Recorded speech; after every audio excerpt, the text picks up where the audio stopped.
Welcome to another fresh episode of the Sport Rep Show. This is Jesse Jackson Kawaraifa, and I will be your host for today. And now let us look at the latest on the hit list.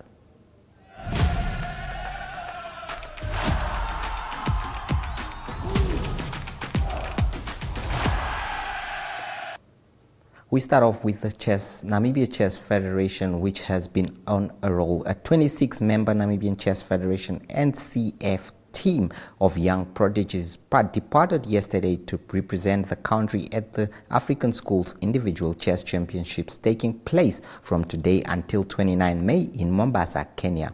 The selected team features players in the under 7 to under 17 age categories across both girls and boys sections. They are accompanied by Head of Delegation Israel Shilongo, Deputy Head of Delegation Abigail Muronga, Coach Ricky Amon, and 18 accompanying parents. The prestigious International Chess Federation FIDE rated tournament will see the NCF field its top players who were selected after a rigorous nationwide team selection process. The journey to the continental stage began with the zonal school chess individual championships held earlier this year by the NCF's 10 regional zone. Winners of the zonals advanced to the Bank Windhoek Closed Schools Chess Individual Championships, which determined the best of the best for the continental showpiece. The selected team features players in the under 7 to under 17 age categories across both boys and girls sections. We have an interview from Israel Shilongo. My name is Israel Shilongo. I'm the head of delegation to Kenya for the Namibian team for the African Schools Individual Chess Championship, the 2025 edition that will take place in Mombasa, Kenya. That's from the 22nd till the 29th of May 2025. At the moment, Namibia sends quite a good delegation of 26 players and 21 accompanying persons. That's parents and some coaches. So that is the team that will depart tomorrow, the 21st of May for Kenya. And so far the preparations are going well. We have quite some strong candidates that we have our medals. We're hoping for them to do quite well. I think if I have to name one or two, we have Shada Wanguta, quite under 11 girls. Is very strong player. The nation looks up to her. We also have the two Cronje brothers. They've quite some tournament experience, and hopefully this can just be their year. And then, of course, on the other end of the older kids, we have Sibusiso Angola, who has also been to Kenya about 7 years ago. So he's coming to return, obviously, much older, much stronger. So it's also one of the contenders that we look for as we seek for African glory. So as far as the delegation is concerned, we are very much prepared. The team is in good spirit. We just had an official send-off, official NCF send-off, to just brief the players and the parents in terms of all protocols and what to expect and all details with regards to the tournament.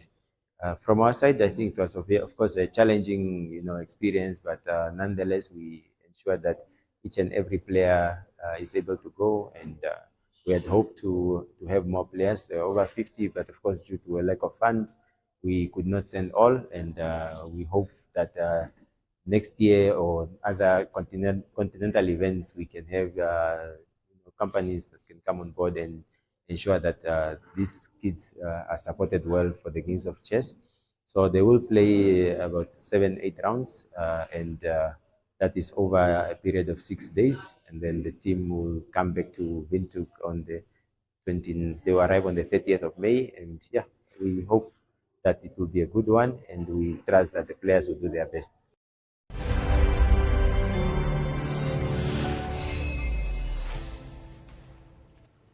Good luck to the girls and boys there.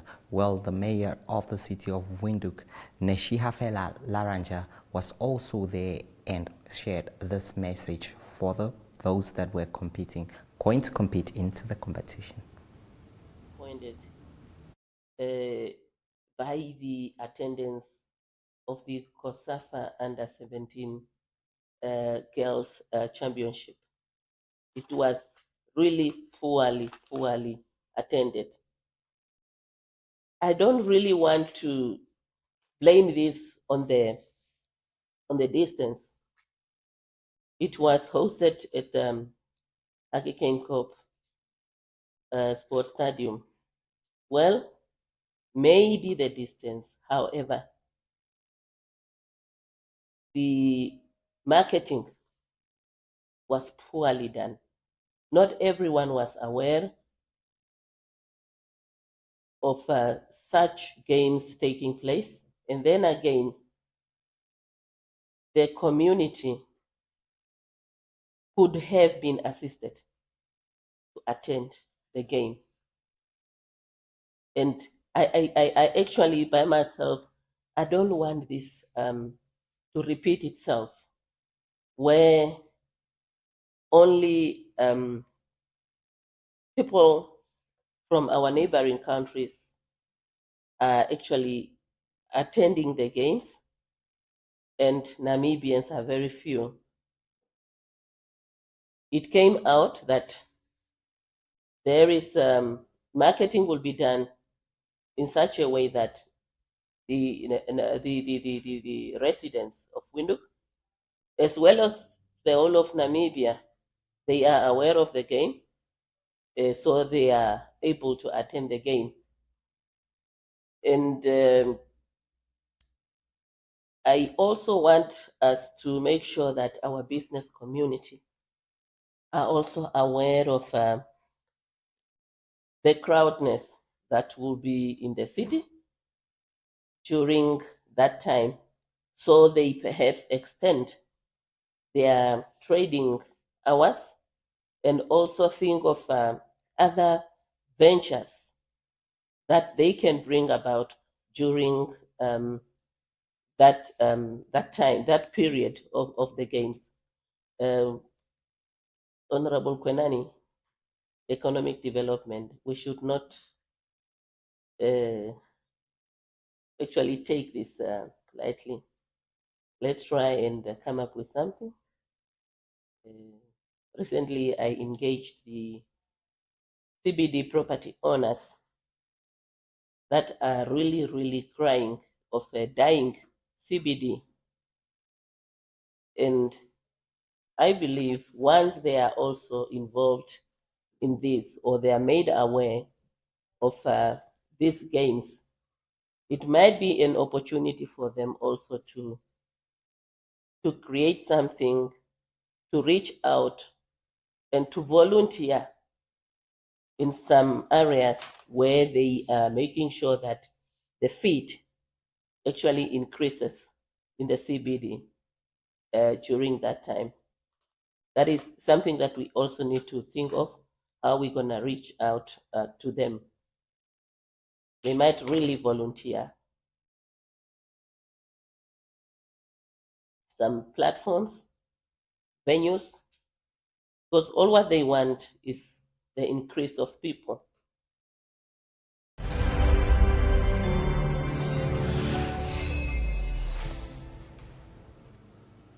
And now we move on to the Debmarine Namibia Premiership. The video that was just playing, it is the mayor indeed speaking of the Region 5 games. And now to the Debmarine Namibia Premiership. Eshoke Chula Chula FC coach John Sikerede remains confident in his team ahead of their trip to Rundu for the Debmarine Namibia Premiership matches.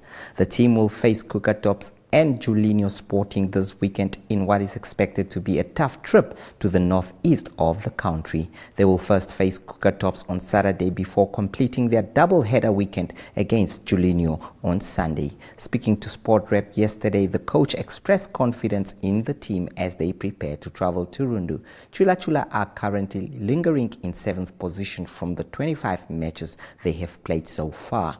The team has won 8 of their premiership matches while losing only 4 this season. Sikerede's biggest concern this season has been that his Chargers have dropped 2 points on 13 occasions, the most of any team in the premiership so far. But he hopes his team will do well in Rundu. Still sticking, that's in Rundu, where a team that was almost forgotten returned to the premiership. Two Rundu Chiefs players, Clemens Chimba and Marcus Kasekere, are the only two who were part of the team that last time they featured in the Premier League football.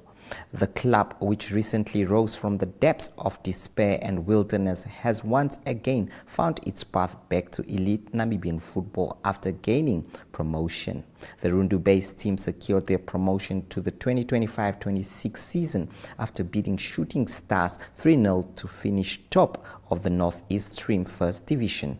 Rundu Chiefs may have made headlines for their promotion, but it has been the loyalty of team captain Hamututi and Kasekere who have remained with the team since it was relegated about 8 years ago that truly stands out. Over the weekend, 38 schools around the nation participated in the Gabriel Tapopi Secondary School Annual Sports Tournament. The tournament aims to unite all the sport lovers to showcase talents, groom the Namibian child to reach greater heights in sports, and to raise funds for the development of the school. This year's event was being organized by the Gabriel Tapopi Secondary School in collaboration with Kashipu Investment CC. Former student and Brave Warriors football player, the tournament kicked off with the tournament launch on Monday, 12 May, that was held at Gabriel Tapopi Secondary School, which was attended by various personalities, including representatives from the Ongwediva Town Council, sponsors, media representatives, and Northern Sport representative, former teachers and students, the current principal, school board members, and Gabriel Tapopi teachers and students in attendance. Jose Eduardo dos Santos Engineering Campus Moshipandeka Secondary School, both Field A and Field B. After a 0-0 draw stalemate in the field, Andimba Toivo Secondary School defeated Ungamwa Secondary School 8-7 on penalties to win this year's Boys Football Championship, while the host Gabriel Tapopi Secondary School and neighbor Moshipandega Secondary School lost in the semi-final and were each given 15,000 Namibian dollars. Andimba Toivoya Toivo Secondary School took first place with a 5,500 floating trophy and 18 medals, while Uskongama Secondary School took second place with 3,518 silver medals. We have some footage for you from the event.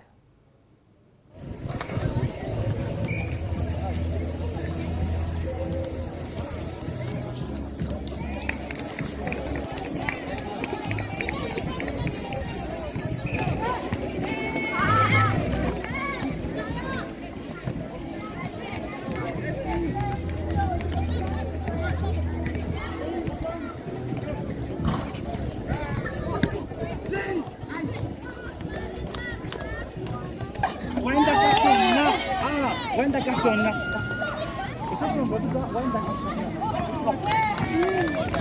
Wenda kasona. Good guys, defend the gate. Defend!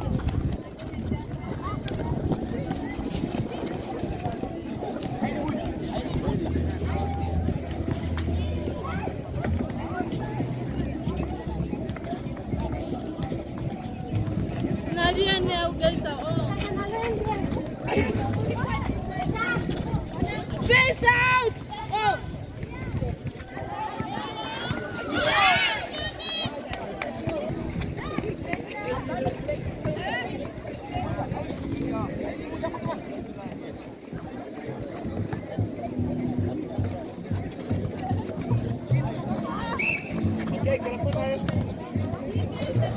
Look. Nice, thank you.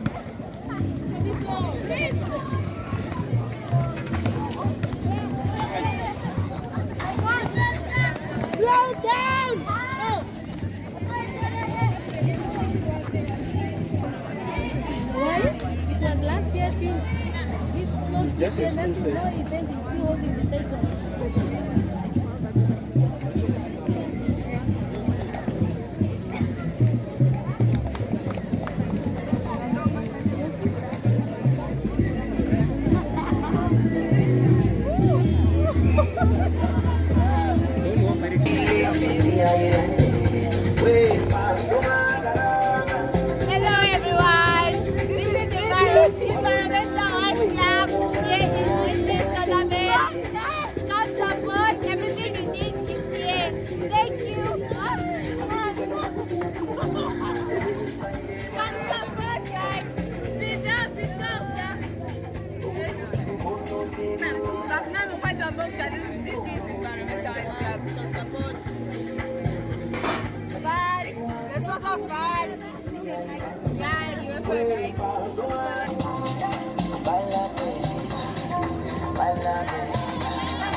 I can give you anything you want to get that cake. To get that cake. You would say anything to get that cake. I got that. I got that. I got that. You would say anything to get that cake. Like what? To get that cake. To get that cake. To get that cake. You would say anything to get that cake. Like what?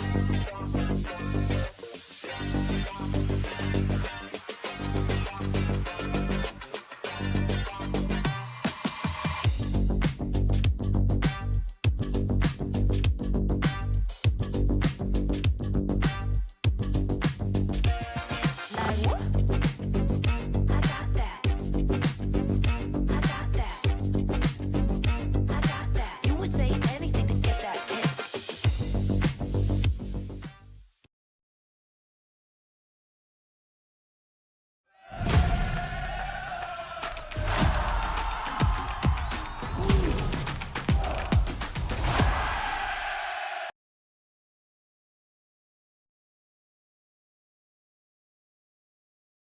Is set for the Hollywood's Bet COSAFA Cup 2025, and the Brave Warriors will definitely be involved in that one.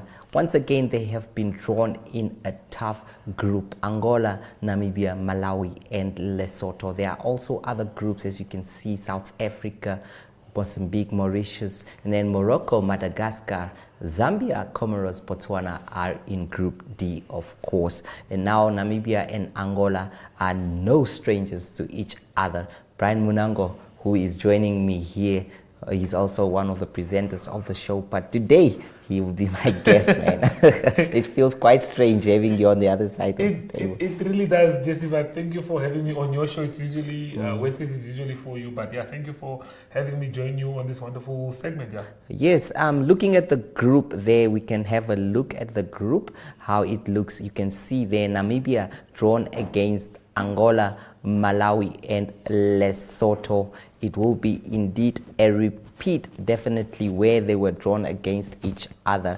That was in the last tournament. And Brian, what do you think of our chances in this group? It's renewed rivalry again. But we saw, I think, if we look at how things are now, Angola's football and our football, I can surely say that Angola is currently doing better than us at football. They beat us in a final, Jesse, and that was 5-0. So to come back from that, I think the Namibian players will be very motivated to maybe try and prove a point. But yeah, I'm not too optimistic yet. We'll first have to wait for Colin Benjamin or whoever was going to be coaching the team to just give us the squad that will be playing in the tournament, and then I think after that we'll have more of an idea who will go further. Yes, if you look at what the options will be for the coaches in the COSAFA, sometimes we know that coaches do not field those players that play or ply their trade in the league. Sometimes Namibia always goes for that because they want a piece of silverware. Yeah. And we are looking at the current players in the league. We have a guy like Pakonja Shahikika who has been scoring for fun. Do you think he could be an option for any of the coaches? Look, if he doesn't make it into the team, then I think there's a problem, because this season he has 13 goals so far for African Stars.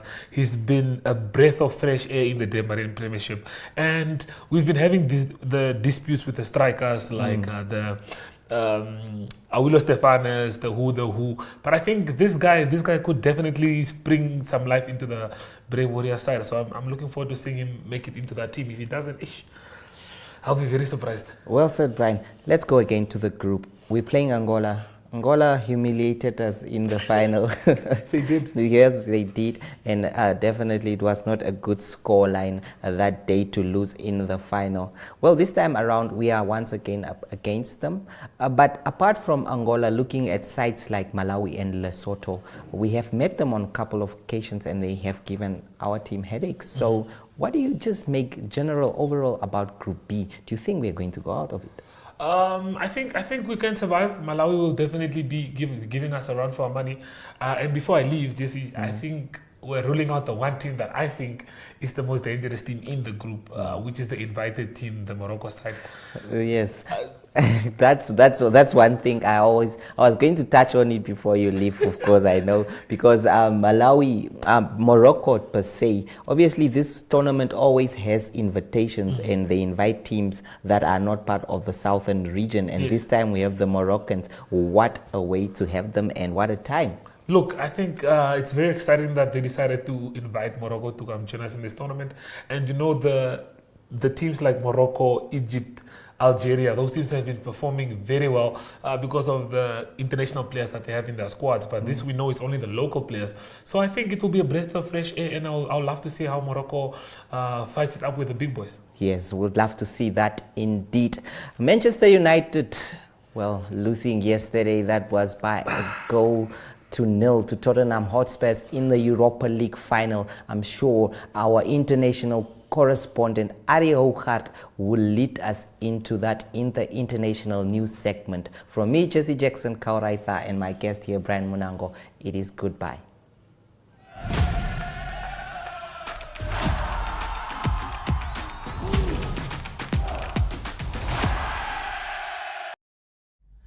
Good day everyone, time for international sports news, and starting off with soccer news first, and a big result for Tottenham Hotspur in European football. Tottenham Hotspur winning the Europa League. They beat Manchester United in the final by 1-0. Massive result for Tottenham Hotspur. Both the teams were desperate to win that, and that was to qualify for European football next year.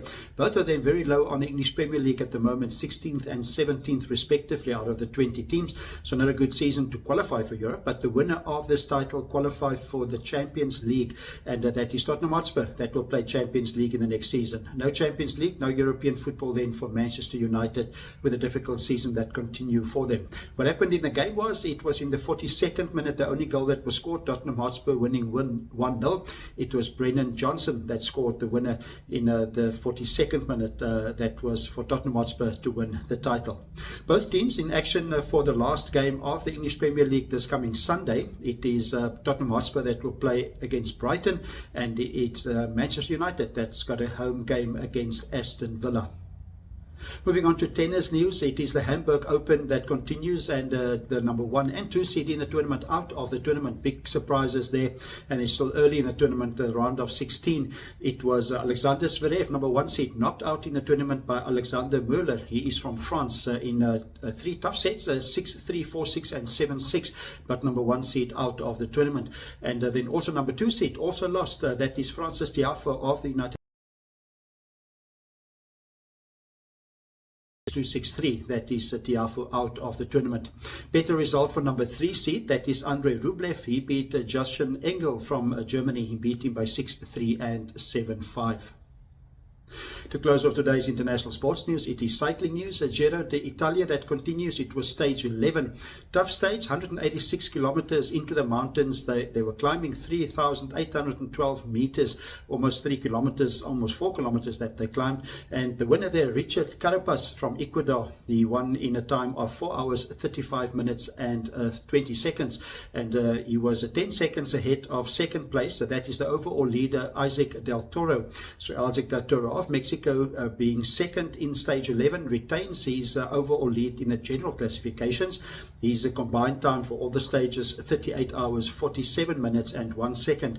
And it is Isaac Del Toro that is still leading Joan Ayuso of Spain, leading by 31 seconds into second position. So the 12th stage is not going to be in the mountains. It's a flat stage that's going to be over 172 kilometers. So that's international sports news for today.